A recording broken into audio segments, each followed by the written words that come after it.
দেখো, অঙ্কে আমি অত ভালো নয়, সেটা ঠিক আছে, সেটা আমি জানি এবং আমার ফ্যামিলিও জানে। কিন্তু আমি যে নামতাতেও কাঁচা, আমি যে এবিসিডিতেও কাঁচা, এই যে বেসিক জিনিসগুলোতেও আমি কাঁচা, এটা কিন্তু কেউ জানেনি। যখন আমাকে কেউ প্রশ্ন করে, বলতো 9 8 কত হয়, বলতো 12 5 কত হয়, বলতো 15 6 কত হয়, আমি কিন্তু সঙ্গে সঙ্গে বলতে পারবো নি। আমি কি করি, শুনতে কিন্তু আমি পেয়েছি, কিন্তু আমি ওদেরকে বলবো কি বললে।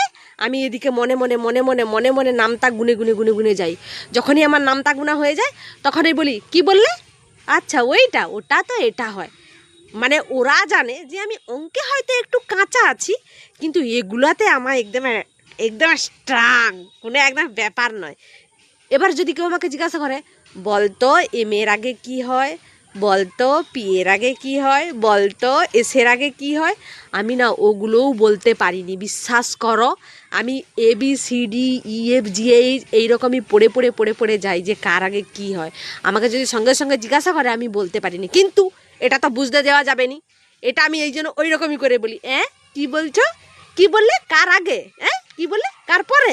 মানে আমি শুনতে কিন্তু সব পেয়েছি, কিন্তু আমি ওই রকমই নাটকবাজ করব, না হলে তো ওরা বুঝে যাবে, মা এত ঢেঁড়স, এর মাথায় কিচ্ছু নেই, গোবরের পোকায় ভর্তি পুরা।